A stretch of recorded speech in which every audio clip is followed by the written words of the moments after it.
사람이 나이 들어가면서 가지지 않도록 조심해야 될 것이 세 가지가 있다고 합니다. 섭섭함과 분노와 고집입니다. 이 세 가지가 생기면 나이 들었다는 뜻입니다. 나이 들어갈수록 과거나 현재에 상처받았던 일, 상처를 주고 힘들게 했던 사람이 자꾸 생각납니다. 섭섭한 마음이 점점 커지면 자칫 노여움으로 발전하게 됩니다. 그리고 생각이 굳어지고 고정관념이 생기고 고집이 생기기 쉽습니다. 그래서 이 세 가지를 가지지 않도록 늘 조심해야 된다고 합니다. 이 세 가지는 또한 신앙생활에도 아주 좋지 못한 악영향을 끼칩니다. 오랫동안 신앙생활하면서도 섭섭함과 분노와 고집에 사로잡힌 사람들이 많습니다. 요즘 신앙생활을 잘못 생각하는 사람들이 너무 많습니다. 하나님으로부터 내가 원하는 무엇인가를 받아내는 것을 신앙생활이라고 생각하는데 그렇지 않습니다. 신앙생활이라는 것은 이미 받은 바 은혜, 지금 받고 있는 은혜, 그리고 앞으로 받을 은혜에 대하여 감사하는 생활입니다. 이걸 잊지 말아야 합니다. 예수님의 공생의 3년간은 참으로 바쁜 기간이었습니다. 언제나 큰 무리가 예수님을 따랐고 예수님은 찾아오는 사람들을 마다하지 않으시고 그들의 모든 문제를 다 해결해 주셨습니다. 때는 마침 유대인들의 최대 명절인 유월절이 가까워 오고 있었습니다. 그래서 더 많은 사람들이 예수님을 보고자 찾아온 것입니다. 본문에는 5,000명쯤 됐다고 했는데 남자 장정만 5,000명입니다. 노인과 여자와 어린아이까지 합치면 몇만 명은 됐을 겁니다. 이 사람들이 모두 굶주렸습니다.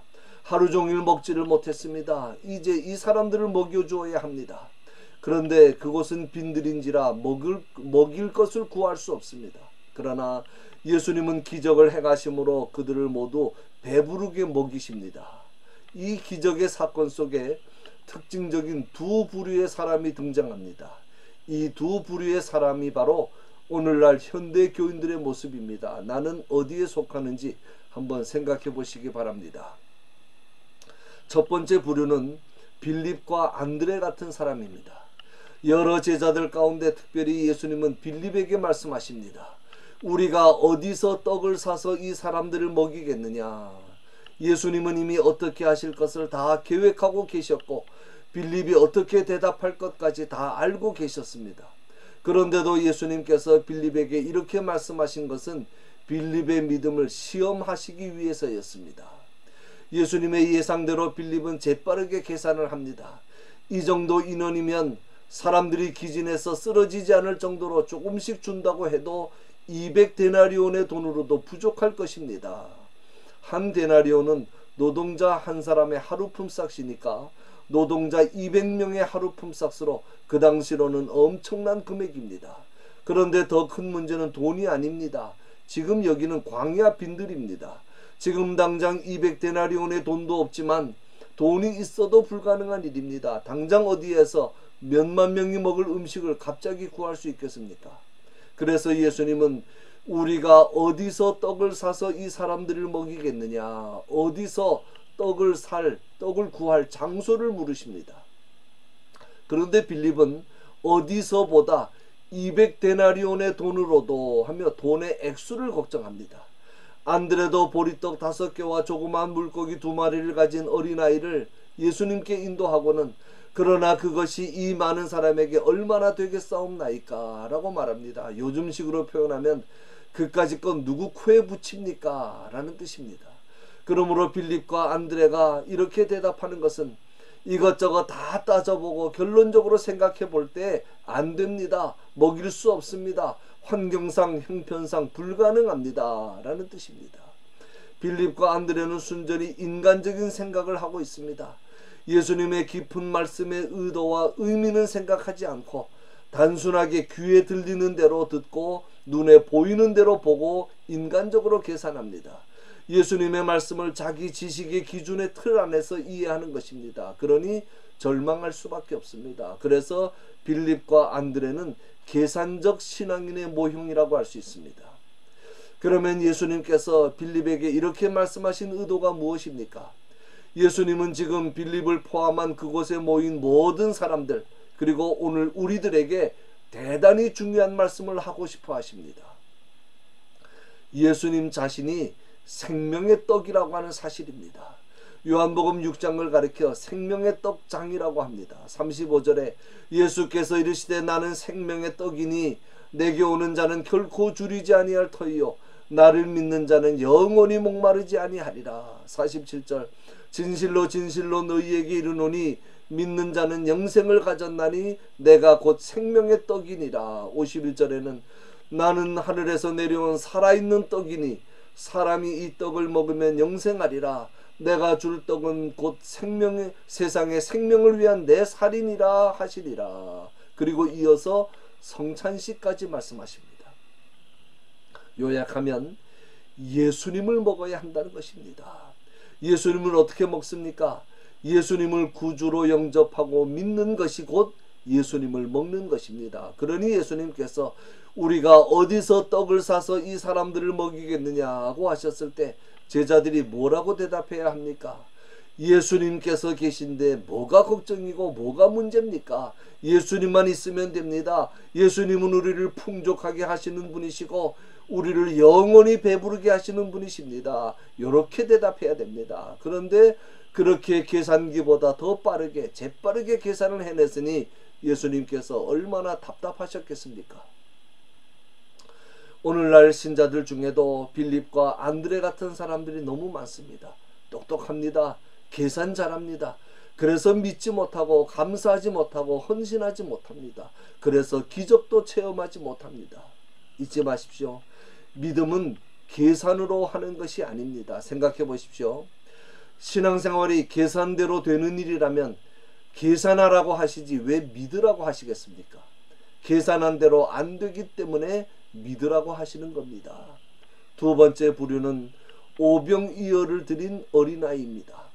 그 많은 사람 중에 도시락을 가진 사람이 이 아이 하나만은 아니었을 것입니다.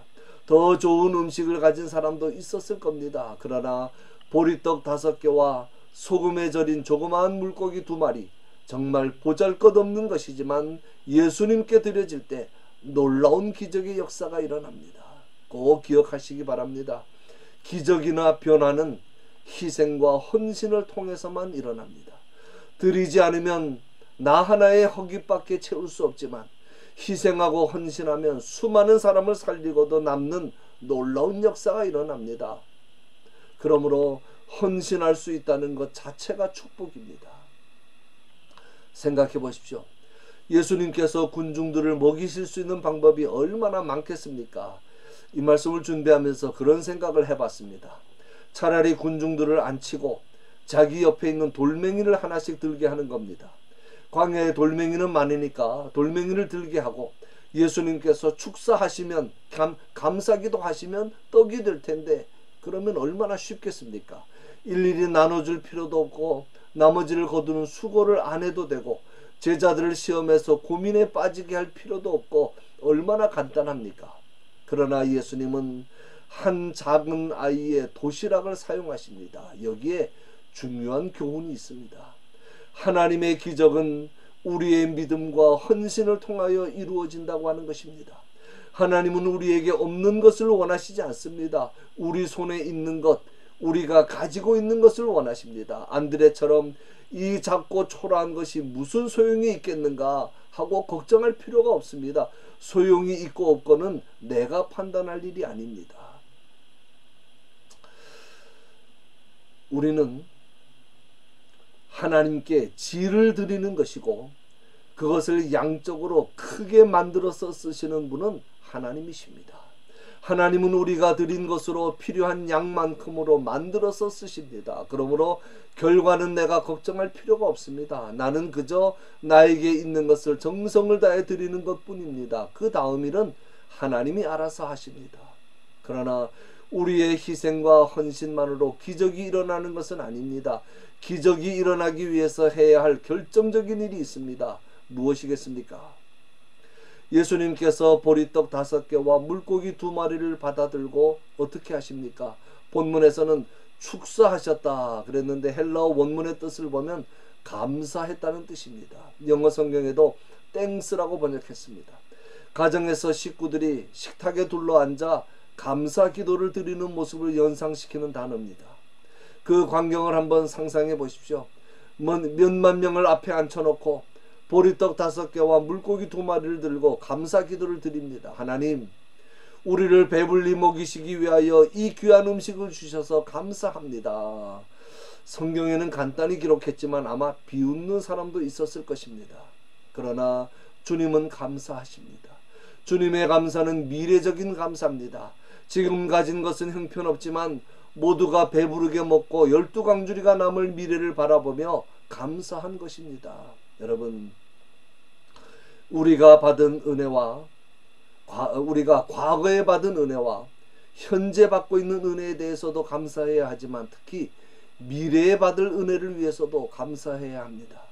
지금은 비록 힘들고 고생스럽고 어렵지만 여러 가지 환경과 여건은 열악하지만 아직은 내 소원과 기도가 이루어지지 않았지만 아직은 나의 가정과 나의 자녀들에게 많은 어려운 문제들이 있지만 이 모든 것을 합력하여 선을 이루어 주시는 주님을 믿고 감사해야 합니다. 그것이 바로 믿음입니다.